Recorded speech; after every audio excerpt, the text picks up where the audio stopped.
वेद व्यास जी का भागवत बनाना।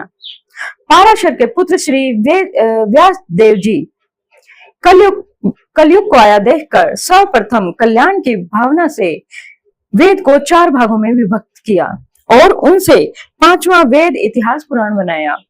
पैल ऋषि ऋग्वेद के, जैमिनी सामवेद के, वैशंपायन यजुर्वेद के और सुमंत मुनि अथर्ववेद के ज्ञाता हुए। मेरे पिता रोमहर्षण इतिहास पुराणों के ज्ञाता हुए। सबने अपने शिष्यों को वेदों पुराणों की शिक्षा दी और जिनसे इनका प्रचार हुआ। फिर व्यास जी ने महाभारत बनाया, परंतु उससे भी संतुष्ट न होने पर एक दिन विचार मग्न होकर बैठे थे। उस समय नारद जी वीणा बजाते हुए हरि गुणगान करते हुए वहां पर आए। व्यास जी को विचार मगन देखकर नारद जी ने उनसे उनके दुख का कारण पूछा।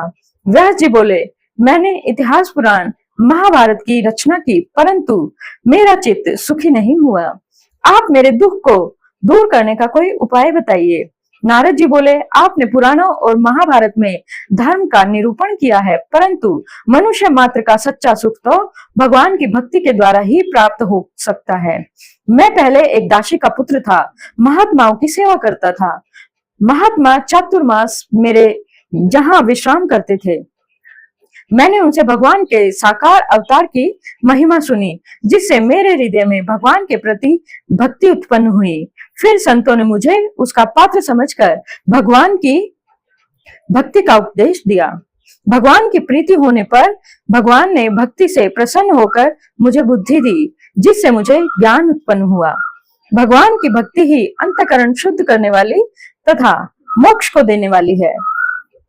इस कारण अब तुम दुखी लोगों को और उनके दुखों को दूर करने के लिए भगवान की सगुण लीलाओं का वर्णन करो, जिससे सब में भगवान की भक्ति उत्पन्न हो जाए और सबका कल्याण हो।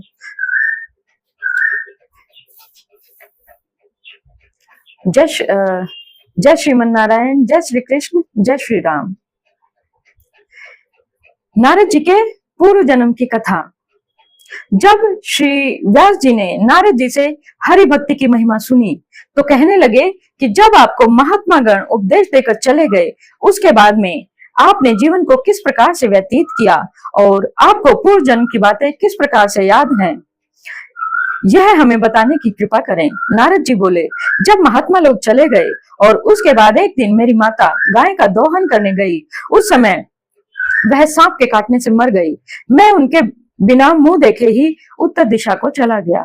बहुत दूर जाकर एक नदी में स्नान करने पर मेरे हृदय का दुख दूर हो गया। वहां एक पीपल के नीचे ध्यान लगाकर बैठ गया तो भगवान ने मुझे दर्शन दिए। जब पुनः भगवान का रूप दिखाई नहीं दिया तो मैंने दुखी होकर फिर अपने ध्यान को स्थिर कर लिया।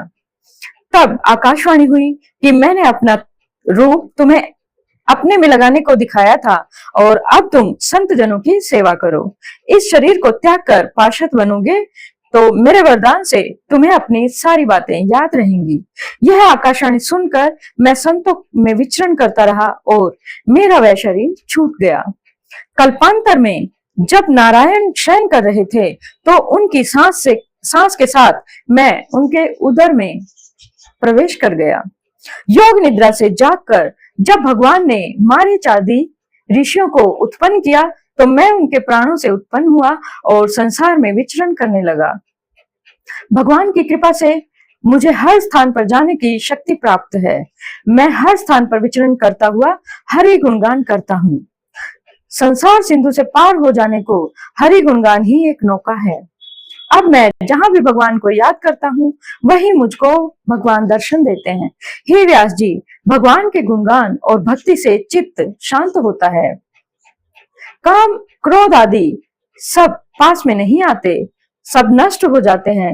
इस कारण अब तुम मन में ऐसा निश्चय करो कि जिससे चित्त शांत हो जाए। और नारद जी इस प्रकार व्यास जी से कहकर वीणा बजाते हुए हरि गुणगान करते हुए वहां से प्रस्थान कर गए। परीक्षित के जन्म की कथा। शौनक जी ने पूछा, हे सूत जी, जब नारद जी व्यास जी से बातचीत करके चले गए तो व्यास जी ने क्या किया? सूत जी कहने लगे, ब्रह्म नदी के तट पर आश्रम में शैया पर विराजमान होकर व्यास जी ने भगवान का ध्यान लगाकर उनका दर्शन किया और इसके बाद उन्होंने श्रीमद् भागवत की कथा को बनाया, जो कि सब सुख और मोक्ष देने वाली है। व्यास जी ने सुखदेव जी को श्रीमद् भागवत को पढ़ाया। यहाँ आप पहले परीक्षित के जन्म की कथा का वर्णन करते हैं।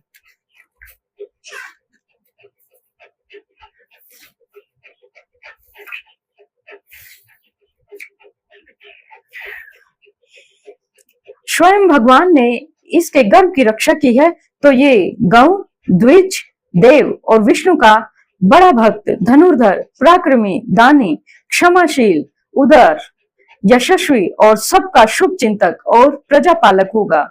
आश्रम में एक यज्ञ करेगा, कलयुग में दंड देने वाला होगा और वृद्ध जनों का बहुत अधिक सम्मान करने वाला होगा। एक ऋषि पुत्र इसे तक्षक नाग द्वारा डसने का शाप देगा, जिससे भयभीत होकर यह गंगा जी पर हरिस्मरण करने जाएगा और वहां श्री सुखदेव जी आकर श्रीमद् भागवत सप्ताह की कथा सुनाएंगे, जिससे यह मोक्ष को प्राप्त होगा।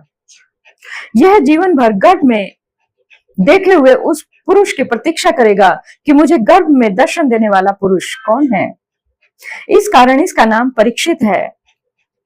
धीरे धीरे परीक्षित बड़ा होने लगा। पंडितों के कहने के अनुसार वह बड़ा बलवान, उदार, धैर्यवान तथा धर्म का रक्षक हुआ।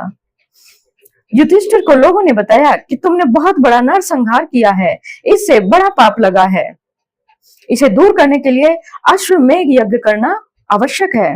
राजा युधिष्ठिर ने विद्वानों की सलाह मानकर यज्ञ करने का विचार किया और इसके लिए बहुत से स्वर्ण और धन की आवश्यकता थी।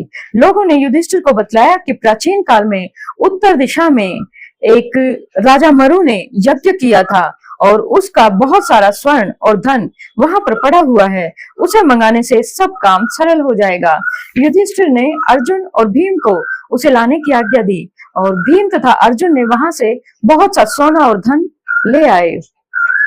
उसके बाद में धर्मराज युधिष्ठिर ने बहुत बड़ा आश्रम में यज्ञ किया और याचकों तथा ब्राह्मणों को मन मानना दान देकर उन्हें संतुष्ट किया और हरि पूजन किया, जिससे उन्होंने बहुत सम्मान पाया। और इसके बाद है विदुर, गांधारी तथा धृतराष्ट्र के हिमालय का गमन।